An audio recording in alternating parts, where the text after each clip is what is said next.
Hello दोस्तों, आपका अपने YouTube channel RVC educational academy में स्वागत है। आज हम इस वीडियो में चर्चा करने वाले हैं घनमूल से संबंधित कुछ प्रश्न लेके आए हैं। ठीक, इसके बारे में चर्चा करना जो बहुत ही महत्वपूर्ण प्रश्न है। कंपटीशन में भी इस टाइप के क्वेश्चन पूछे जाते हैं। तो आइए हम इस क्वेश्चन को एक एक करके चर्चा करते हैं। ठीक, देखिए जो पहला क्वेश्चन हमारा दिया गया है, कह रहा है एक घनाकार गड्ढे का आयतन। एक घनाकार गड्ढा है जिसका आयतन दे दिया गया 39.304 घन मीटर। तो गड्ढे की गहराई पूछ रहा है, कितना गड्ढा गहरा है। देखिए जो घन होता है, पहले अब घन के बारे में जानेंगे, घन है क्या। देखिए घन जो होता है उसकी लंबाई, चौड़ाई और ऊंचाई सब आपस में बराबर होते हैं। जितनी लंबाई है उतनी चौड़ाई होगी, उतनी ही ऊंचाई होगी। अगर ऐसा होता है तो वो घन कहलाता है। क्या कहलाता है? घन कहलाता है। ठीक, तो ये घन जो आपका है आयतन दे दिया गया है और पूछ क्या रहा है? गहराई। तो आप क्या करिए, चाहे घन की मतलब जो भुजा चाहे लिखिए, चाहे कोर लिखिए। ठीक, जो आएगा वही उसकी गहराई हो जाएगी। देखिए यहाँ पे जो दिया गया है क्वेश्चन जो पहला है, इसको हम हल करते हैं। दिया गया है घनाकार घनाकार गड्ढे का आयतन, घनाकार गड्ढे का आयतन ये दिया गया है। क्या दिया गया है? 39.304 इतना घन मीटर दिया गया है। ठीक, 39.304 इतना घन मीटर दिया गया है। तो कह गहराई, गहराई मतलब उसकी भुजा निकाल लीजिए, क्योंकि जो जितना जो भुजा आपका लंबाई होगा चाहे चौड़ाई होगा वही गहराई भी होता है। ठीक, तो यहाँ पे हम क्या करेंगे, घनाकार गड्ढे का आयतन, एक आयतन दिया गया है और एक आयतन हम क्या करेंगे यहाँ पे लिखेंगे, होता क्या है? भुजा क्यूब। क्या होता है? भुजा क्यूब। घन का आयतन क्या होता है? भुजा क्यूब होता है। ठीक, तो ये जो आया फार्मूला आपको पता होगा, घन का आयतन, घन का आयतन जो होता है ये होता है भुजा क्यूब। क्या होता है? भुजा क्यूब। ये घन के आयतन का फार्मूला होता है। तो भुजा निकाल लीजिए। ठीक, जो भुजा होगा वही उसकी गहराई हो जाएगी। देखिए अब यहाँ पे भुजा निकालेंगे हम, तो भुजा देखिए यहाँ पे 3 घात है। कितना घात है? 3 घात है। और जब इधर जाता है, किधर? राइट साइड में जाएगा, तो ये क्या होगा, इसके पावर 1/3 हो जाएगा। किसके पावर? जो राइट साइड में जो दिया गया है उसके पावर 1/3 हो जाता है ये।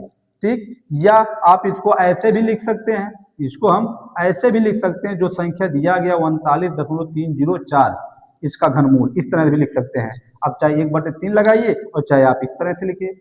अब देखिए इसी का क्या करना है, घनमूल निकाल देना है। तो घनमूल निकालने के लिए हम पिछले वीडियो में आपको बताए थे इसमें कैसे निकाला जाता है, ट्रिक के माध्यम से हम बता रहे हैं, ज्यादा विस्तार से नहीं चलेंगे। देखिए सबसे पहले इस दशमलव को हटाते हैं। किसको? दशमलव को। चलिए दशमलव हटाइए, तो यहाँ पे बट्टे, जहाँ दशमलव वहाँ 1, इसके बाद जितना अंक है उतना 0 हो जाएगा। अब यहाँ पे हमारा हो जाएगा 39,304। ठीक, इतना आ गया। अब देखिए इसको हम सॉल्व करने के लिए ट्रिक का माध्यम बताए थे कि ये जो है आपका 3 का आप इकाई की तरफ से समूह बना लीजिएगा और बाकी ये बच रहा 39। ठीक, अब देखिए बताया गया जो 304 आपका है, इसमें आप इकाई का अंक देखेंगे कितना है? 4 है। इस 4 का घन करेंगे आप, 4 का घन, तो 4 चौक के 16, चौक के 64। इस 64 में जो इकाई का अंक है आप इसको लिख लीजिए। किसको लिखना है? इकाई का अंक। मतलब जो पहला समूह है उस समूह के इकाई का अंक ले करके उसका घन करने पर, तो जो घन में संख्या आएगा उसमें इकाई का अंक लेकर के यहाँ पे लिख देना है। ठीक, अब बचा आपका कितना? 39 बचा है। इस 39 के पहले की पूर्ण घन संख्या उसको लिख लीजिए। तो 39 के पहले की पूर्ण घन संख्या 3 का क्यूब मतलब 27 होता है, और बाद वाला 4 का क्यूब हो जाएगा। ठीक, पहले और बाद का लिख लिया गया।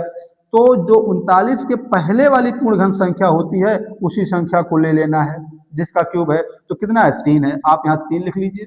मतलब 39,304 का जो घनमूल आया वो कितना आ गया? 34 आ गया, बट्टे 1000 है। तो 1000 का घनमूल आपको पता है कितना होता है?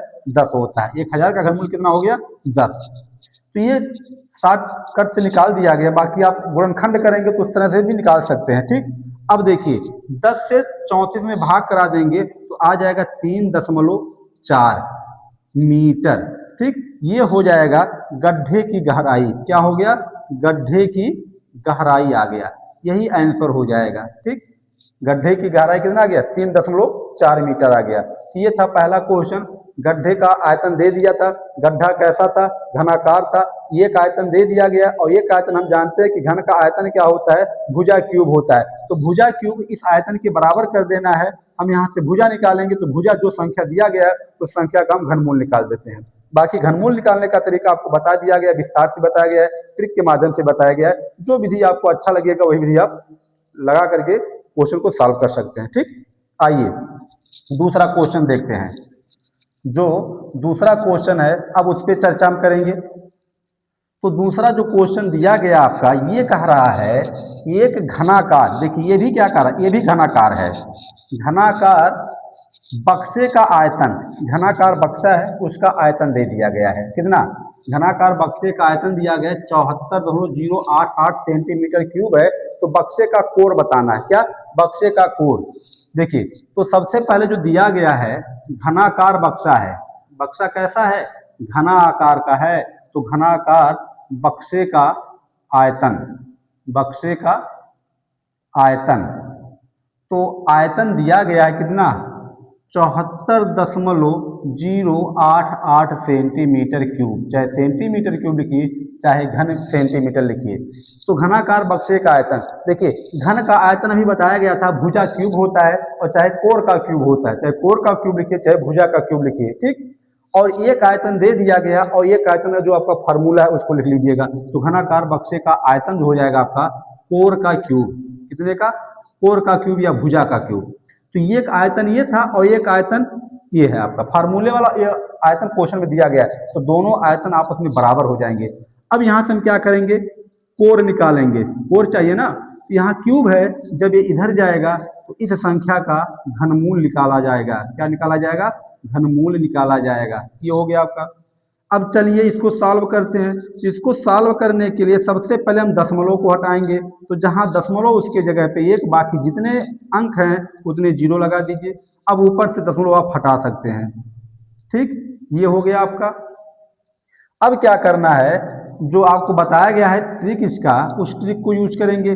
3 का समूह बना लीजिए आप राइट साइड से, 3 अंक का समूह, एक ये हो जाएगा 74 आपका।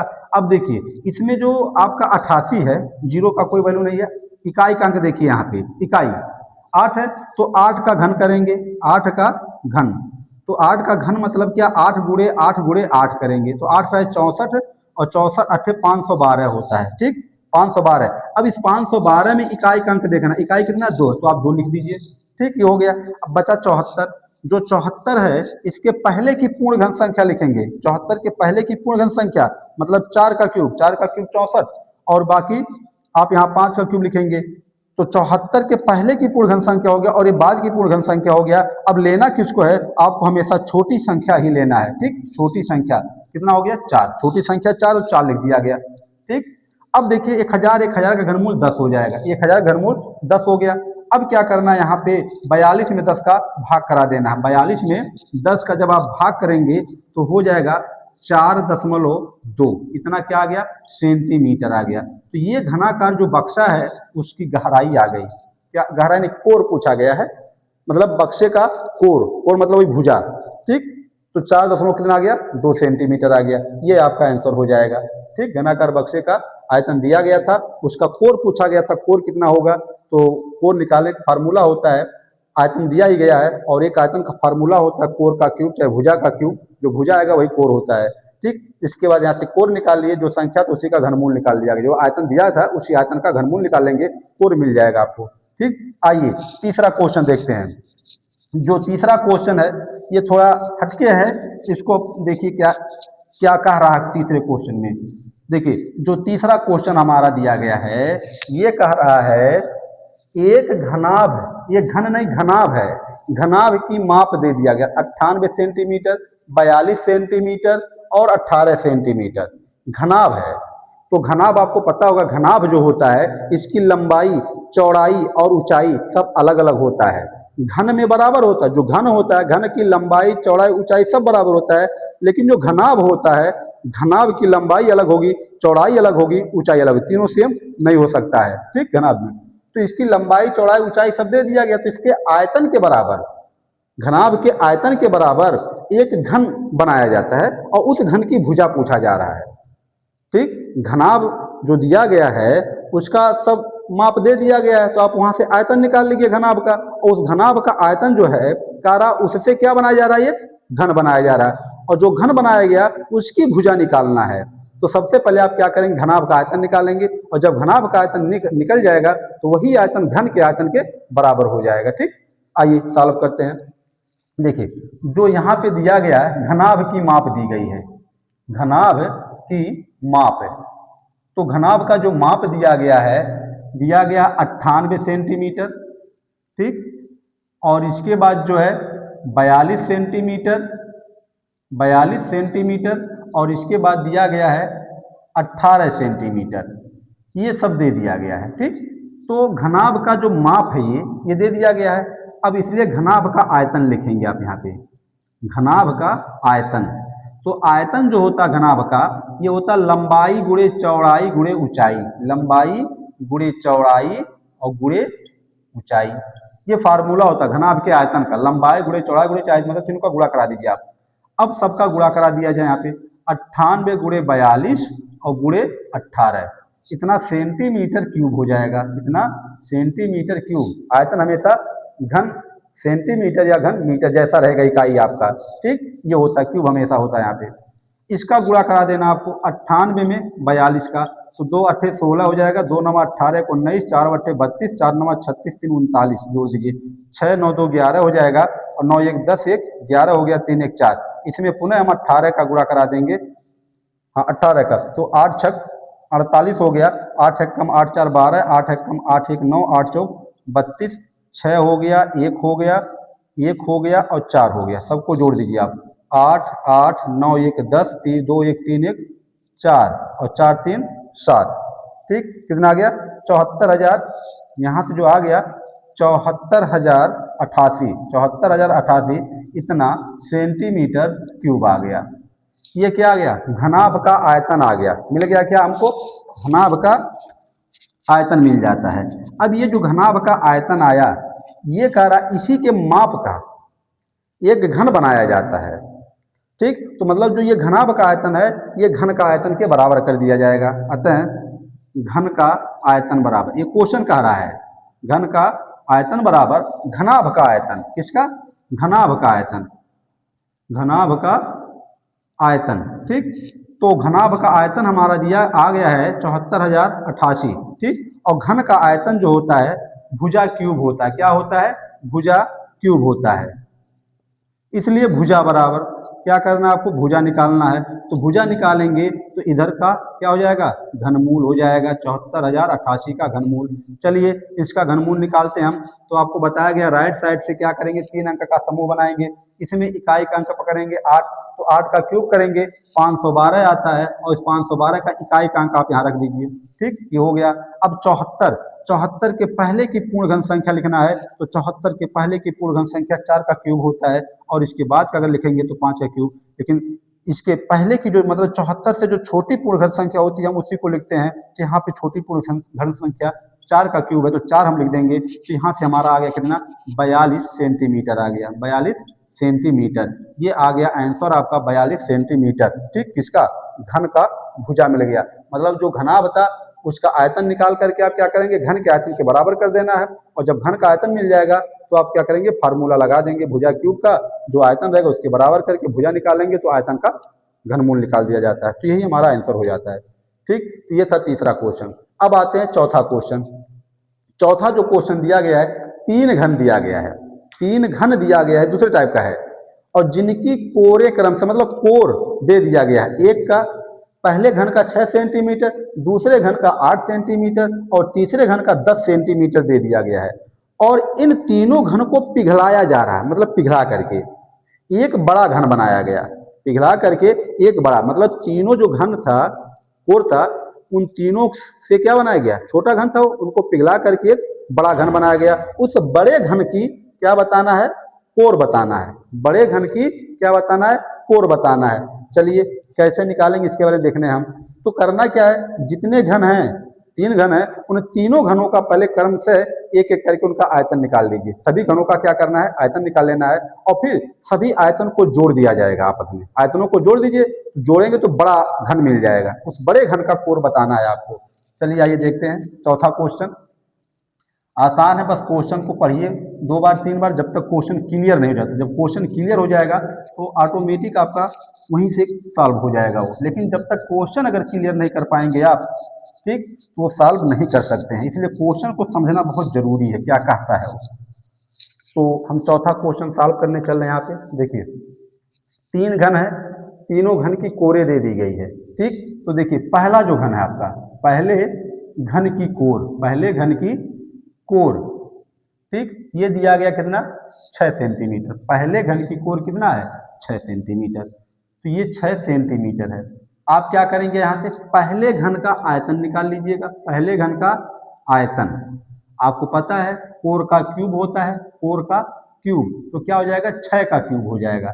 तो 36 और 36 छक्के, ठीक, 36 हो, 6 36, 6 का 3 बार गुणा कराएंगे ना, तो 36 छक्के 36 हो जाएगा, और 6 3 18, 3 1 216 सेंटीमीटर क्यूब आ गया।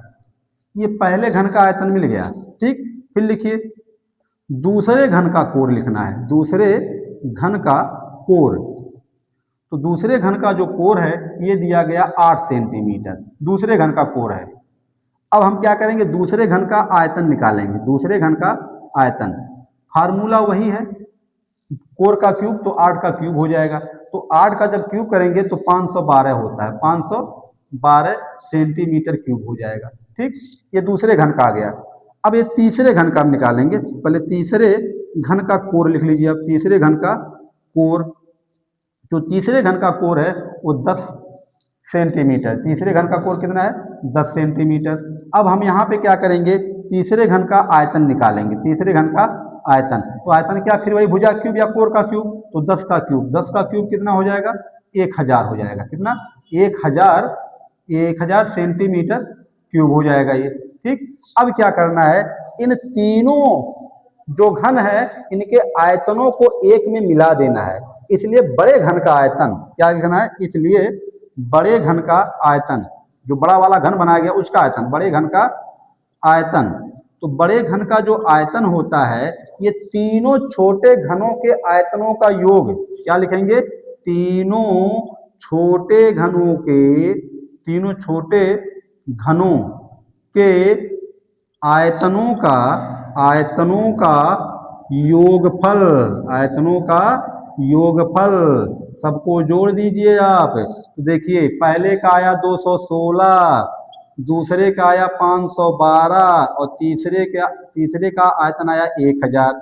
सबको क्या करना है, जोड़ देना है।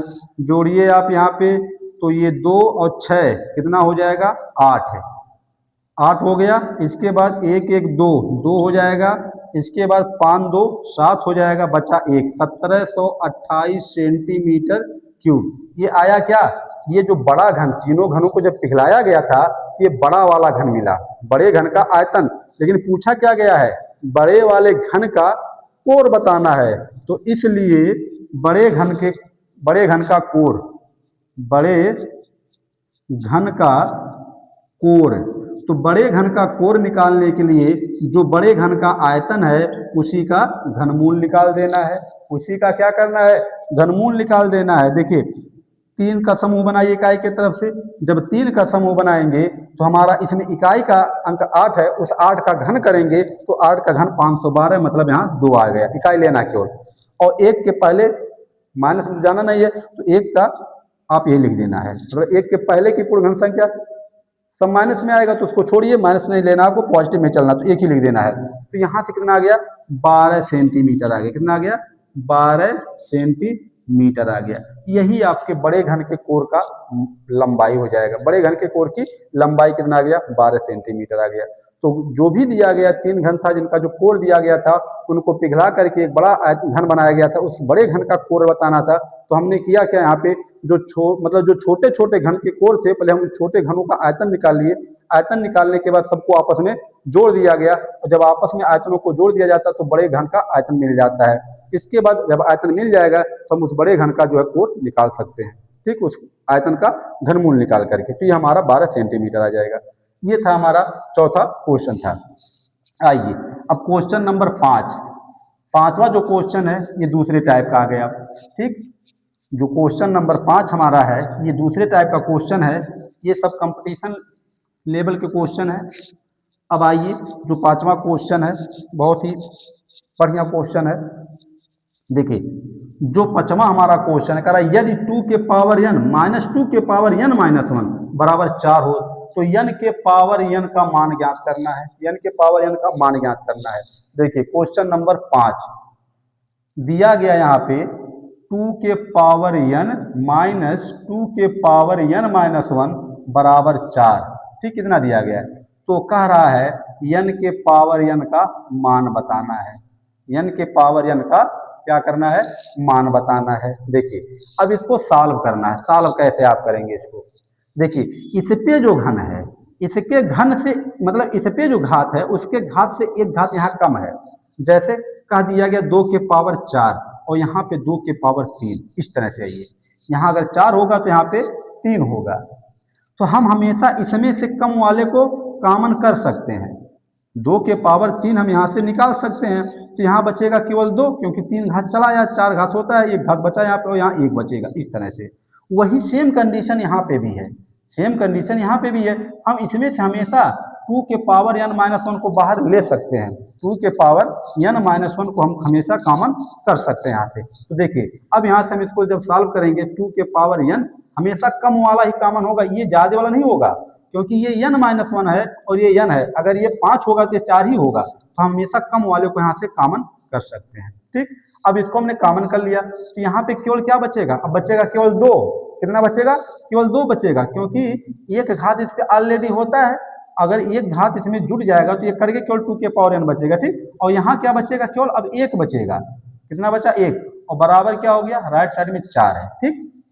अब इसको देखिए 2 के पावर n माइनस 1, अब ये जो आपका 2 में से घटाएंगे तो 1 ही बचेगा, बराबर 4 हो गया, ठीक। 1 का गुणा करेंगे कोई प्रभाव नहीं पड़ेगा, तो 2 के पावर n बचेगा, यहाँ पे n माइनस 1 हो गया, 2 के पावर n माइनस 1 बराबर, और इधर 4 को हम लिख सकते हैं 2 के पावर 2 के रूप में, क्योंकि बेस को हमको समान करना है। बेस जब समान रहेगा तभी हम घातों की तुलना कर पाएंगे। अब देखिए बेस समान हो गया, अब हम क्या करेंगे, घातों की तुलना करेंगे। यहाँ पे घातों की तुलना करने पर, ठीक, तो घात की तुलना कर दीजिए। तुलना करने पर जब तुलना करेंगे यहाँ पे तो n माइनस 1 बराबर कितना आ गया, 2। अब 1 को ट्रांसफर करेंगे, पहले आप n का मान निकाल लो, तो 2 प्लस 1 इक्वल कितना आ गया, 3, मतलब n का जो मान आया वो कितना आ गया, 3 आ गया, n का मान 3। पूछा क्या गया, n के पावर n के पावर n पूछा गया। देखिए n के पावर n मतलब क्या हो गया हमारा, n का मान 3 आया है और ये भी n घात लगा, 3 के पावर 3 मतलब 3 त्रिक का 9 त्रिक 27, ये हमारा आंसर हो जाएगा, ठीक। n के पावर n का मतलब कितना हो गया, 27 हो गया, ठीक। इस तरह से आप इसको भी सॉल्व कर सकते हैं, और नहीं तो आप दूसरे तरह से भी इसको सॉल्व कर सकते हैं। n का मान 1 2 3 4 रखते जाइए, अगर जब 4 के बराबर आ जाएगा तो जो मान 4 के बराबर आएगा n का मान रखने पर वही n का मान हो जाएगा, ठीक। तो इस तरह से आप इसको सॉल्व करेंगे। आइए लास्ट क्वेश्चन देखते हैं। लास्ट क्वेश्चन क्या है, लास्ट क्वेश्चन में हमारा उसमें भी मान ही कहा गया है निकालने के लिए, लेकिन वर्गमूल और घनमूल उसमें दोनों दिया गया है, वर्गमूल भी दिया गया है और साथ में उसमें घनमूल भी दिया गया, उसको सॉल्व करना है। देखिए जो दिया गया है अंडर रूट में 27 दिया गया, माइनस 9 बटे अंडर रूट में 3 दिया गया है, और माइनस 1 बटे अंडर रूट में 9 है, और प्लस अंडर रूट में 1 बटे 27 है, लेकिन यहाँ घनमूल दिया गया है। ये तीनों वर्गमूल है और ये घनमूल दिया गया है, ठीक। आइए देखते हैं 27 जो है इसको हम लिख सकते हैं 3 गुणे 3 गुणे 3, ठीक, 3 त्रिक 9 27, माइनस 9 बटे अंडर रूट 3 ऐसे रहने दीजिए, माइनस 1 बटे 9 का वर्गमूल 3 होता है, 9 का वर्गमूल 3, 1 बटे 3 हट गया, और 1 बटे 27 का घनमूल 3 होता है, 27 का घनमूल 3। अब प्लस 1 बटे 3 माइनस 1 बटे 3 कैंसिल हो जाएगा, और इसमें एक जोड़ा बन रहा है 3 का, तो उसको बाहर कर लेंगे, तो बाहर जब आता है केवल एक ही, उस गुणनखंड का केवल एक ही अंक बाहर आता है, और अंडर रूट बचा 3 माइनस 9 बटे अंडर रूट 3, ठीक। अब देखिए यहाँ पे दोनों के, इसके नीचे एक है, इसके नीचे √3 है। हम यहाँ पे क्या करेंगे, देखिए एलसीएम भी ले सकते हैं और नहीं तो आप पहले इसको भी अलग अलग सॉल्व कर सकते हैं। तो देखिए एलसीएम अगर लिया जाएगा तो एलसीएम इसका होगा √3 होगा। इस √3 का आप यहाँ मल्टीप्लाई कर देंगे तो 3√3 गुणे √3 और माइनस यहाँ पे 9 ही रहेगा, क्योंकि √3 का √3 में भाग कराएंगे भाग को लेके आएगा और 1 का गुणा 9 में कराएंगे 9 ही रहेगा वो। अब देखिए √3 का जब गुणा करते हैं तो अंडर रूट में, जैसे √3 गुणे √3 करेंगे तो √9 हो जाएगा, लेकिन 9 का जो वर्गमूल होता है वो कितना होता है, 3 होता है। तो मतलब यहाँ पे 3 गुणे 3 हो जाएगा और माइनस 9 हो जाएगा और बट्टे √3। अब ये 3 गुणे 3 जब करेंगे तो 9 और माइनस 9 बट्टे √3। अब 9 से 9 कट गया, 0 बटे √3। और 0 में किसी भी संख्या से अगर भाग कराते हैं तो हमेशा क्या आता है, 0 ही आता है। तो ये हमारा आंसर हो गया कितना, 0। मतलब √27 माइनस 9 बट्टे √3 माइनस 1 बट्टे 9 √9 प्लस 1 बट्टे 27 का घनमूल था। इनका मान पूछा गया था तो इसको सॉल्व किया हमने, मान आया कितना, 0 आया। ठीक, तो ये घनमूल से संबंधित कुछ प्रश्न लेकर आए थे। अभी और भी इसमें इंपॉर्टेंट क्वेश्चन लेके आने कंपटीशन लेवल के। ठीक, तो ये था। अब अगला क्वेश्चन अगले वीडियो में लेके आएंगे जो बहुत ही इंपॉर्टेंट क्वेश्चन वो भी रहेगा। ठीक, तो आशा करते हैं वीडियो आपको अच्छा लगा होगा। यदि वीडियो अच्छा लगा तो इसको लाइक करिए, शेयर करिए और चैनल को सब्सक्राइब करिए। धन्यवाद।